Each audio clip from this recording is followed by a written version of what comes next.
So, a very good morning to all of you. I hope you all are doing well. So, today we are going to start a new chapter, that is chapter number 7, alternating current. As all of you have read about alternating current in class 10th. So, now we will be study in detail about the alternating current. As we know that in India the household supply is of 220 volt and of 50 hertz frequency of AC. Okay, so now we will be studying more terms and detailed terms about the alternating current. So today we will be deriving expression for mean value of AC and alternating EMF over a half cycle. So let's start the class now. So these are our topics. Alternating EMF current, average or mean value of alternating EMF and current, root mean square value of alternating EMF and current. So first of all, what is alternating EMF? As we know that this word alternating means which keeps on changing. Okay, alternating EMF is that EMF which continuously changes in magnitude and periodically reverses its direction. So if I make like this, it is a sine wave. It is a sine wave, and here it is 0, it is maximum at pi by 2, pi,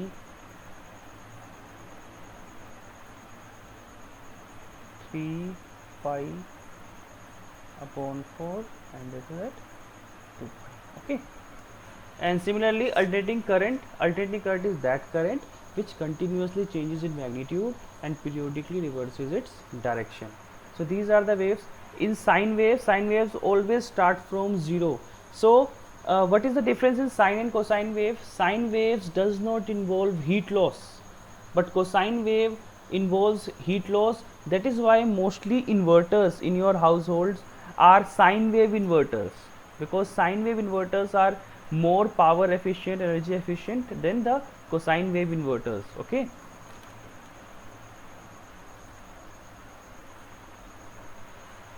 so what is average or mean value of alternating current? Average or mean value of alternating current over a half cycle is that steady current which will send the same amount of charge in a circuit in the time of half cycle as is sent by the given alternating. So average or mean value of alternating current over a half cycle is that steady current which will send. Basically अगर हम इसको देखें तो average value steady current के DC current की वो value है जो जब हम किसी कंडक्टर से पास करवाते हैं तो जितना चार्ज उस कंडक्टर में बनाएगा उतना ही चार्ज जब उसी कंडक्टर से उतने ही टाइम के लिए जब हम एसी पास कराएंगे उतना करंट बनेगा. ठीक है, तो basically amount of charge produced when AC is passed and when DC is passed must be equal, and that value of DC current is known as mean value of alternating current. तो इसकी ये value आएगी आपके पास, हमें सबको पता है I is equal to क्या होता है हमारे पास, D Q by D T होता है. I is equal to D Q by D T, जो हम चैप्टर नंबर 2 में हम पढ़ चुके हैं. चैप्टर नंबर 3 में करंट इलेक्ट्रिसिटी में सबसे पहला टॉपिक है. इलेक्ट्रिक करंट क्या होता है, चार्ज अपॉन टाइम. तो वहाँ से हमने क्रॉस मल्टीप्लाई किया और D Q is equal to I D T ले आए. उसके बाद हम इंटीग्रेशन करेंगे और हमें ये वाला वैल्यू मिल जाएगी. तो ठीक है, अब इंटीग्रेशन करके देखते हैं और हम देखेंगे कैसे हमारे पास वैल्यू आ रही है ये वाली. Okay, so let's do it. So सबसे पहले तो क्वेश्चन बनता है कि मैंने यहाँ पे हाफ साइकिल क्यों लिखा है, फुल साइकिल मैंने क्यों नहीं लिखा. So what is the mean value of AC over a full cycle. सबसे पहले तो क्वेश्चन यही है हमारा, what is the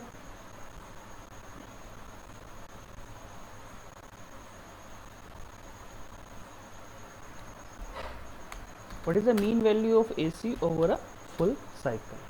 So the answer is 0. Answer is 0. Okay, why? Because positive and negative half cycles will cancel out each other. अब ये कैसे, देखिए ये हमारे पास साइन वेव है, ओके, ये आई नोट, ये भी आई नोट। तो आप जब एवरेज लेते हैं तो क्या करते हैं, आप जितनी टर्म्स होती है उनको ऐड करते हैं,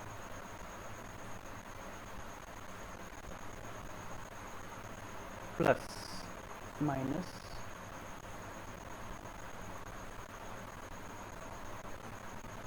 ओके, तो ये कैंसिल हो जाएगा, तो इसलिए ज़ीरो होता है। So the mean value of AC over a full cycle is zero, that is why we always find mean value of AC over a half cycle. So अब हम आगे देखते हैं इसमें अब कि हाफ साइकिल पे एक्सप्रेशन को ड्राइव करेंगे मीन वैल्यू ऑफ AC के लिए। तो सबसे पहले हम क्या करेंगे, सबसे पहले तो हम एक सोर्स लगाएंगे यहाँ पर, ठीक है, DC सोर्स लगाएंगे और यहाँ पे चार्ज प्रोड्यूस हो रहा है Q, और फिर हम क्या करेंगे, AC सोर्स लगाएंगे और देखेंगे हम कि हमारे पास चार्ज प्रोड्यूस हो रहा है Q डैश, ओके। और इस पूरे चैप्टर में आपके पास दो टर्म्स हैं, उसकी वैल्यूज़ आपको याद होंगी, तो इस चैप्टर में आप आगे सारी डेरिवेशंस कर पाएंगे। I is equal to I naught sine omega T, ठीक है, and E is equal to E naught sine omega T, okay. अब आगे बढ़ते हैं इसमें। तो हमें पता है कि according to definition of mean value Q is equal to Q dash, वो कह रहा है कि दोनों में चार्ज सेम होना चाहिए। तो ये फर्स्ट इक्वेशन, ये हमारा बेस है इस क्वेश्चन का डेरिवेशन का, तो हमने इसी पे आगे बढ़ना है। हमने पहले Q की वैल्यू निकालनी है, Q डैश की वैल्यू निकालनी है, और फिर हमने इसको पुट कर देना है, ओके। तो Q की वैल्यू निकालने के लिए हमें पता है I कितना होता है,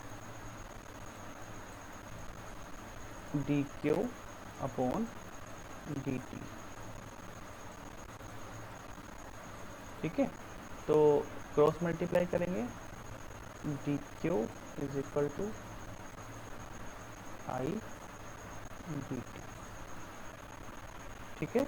अब I की वैल्यू पुट करनी है हमें, I is equal to I naught sine omega T.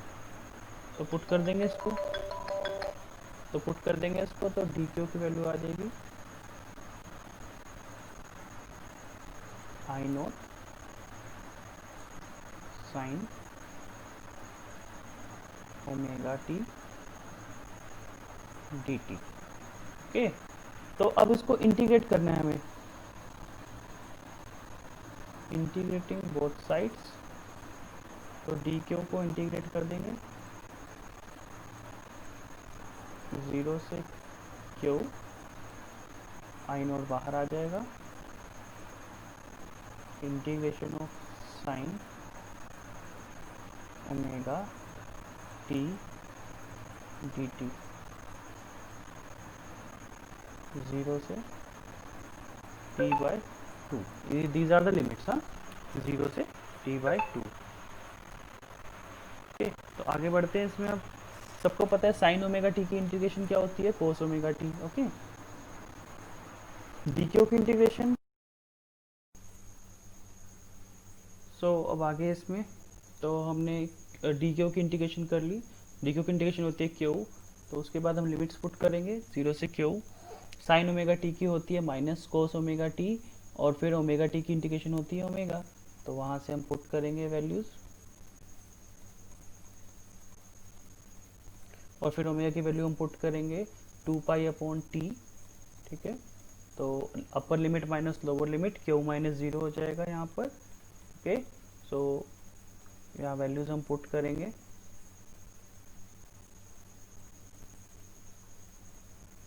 तो ये cos ओमेगा टी ऐसे, फिर हम इसमें भी लिमिट्स पुट करेंगे, तो हमारे पास ऐसे वैल्यूज़ आ जाएंगी।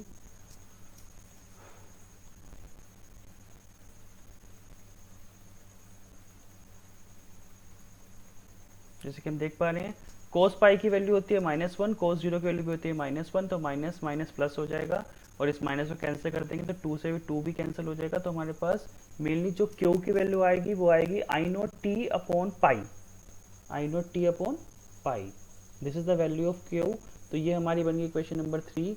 अब हमें ऐसे ही डीसी में निकालना है, तो डीसी के लिए हम सिंपली, हमें पता है करंट का फॉर्मूला क्या होता है, charge upon time. So the formula for charge will be current into time. So let's see, तो ये करंट कितना है डीसी के लिए, I am, and the time period is T by 2। Okay, so this is equation number 4. So now we will be putting equation number 3 and 4 in equation number 1. Okay,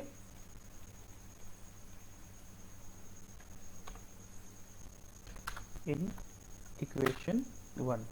So now let's put it and find the result. Okay, so हमें पता है Q is equal to Q dash. So what is the value of Q? I naught T upon pi. And what is the value of Q dash? I m T by 2. T से T cancel. So what is the value of I m?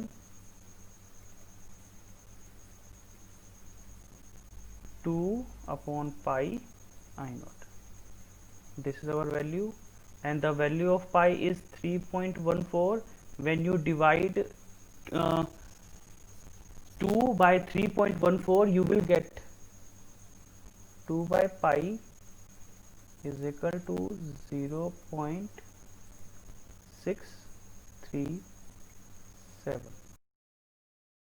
So this is the value of 2 by pi is equal to 0.637, and as we can see in the notes, we want to find this value and we have derived the value Im or I average is equal to 2 I naught by pi is equal to 0.637 of I naught, that is in percentage 63.7% of I naught.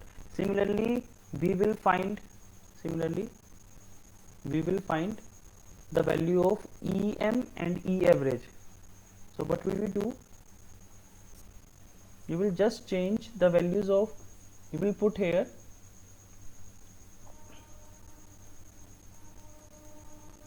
I naught is equal to E naught upon R. So instead of I naught, you will use E naught, E upon R, instead of C.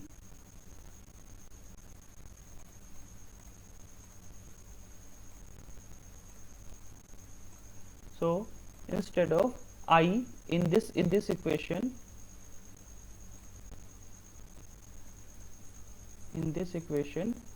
in place of I you will replace it by E upon R.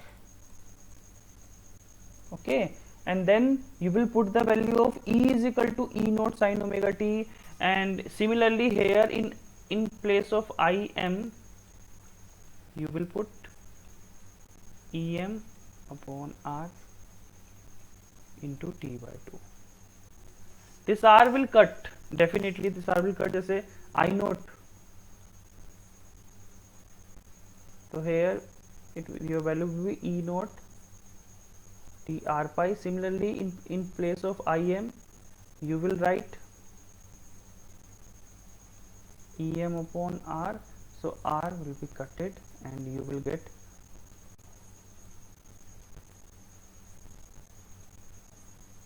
similar value, E m is equal to 2 by pi of E naught. So this is written here. So thank you beta. So next time milte hain. Thank you all for joining the class. So I hope you will be solving some questions on this topic, and definitely revise the previous topics. Okay, thank you.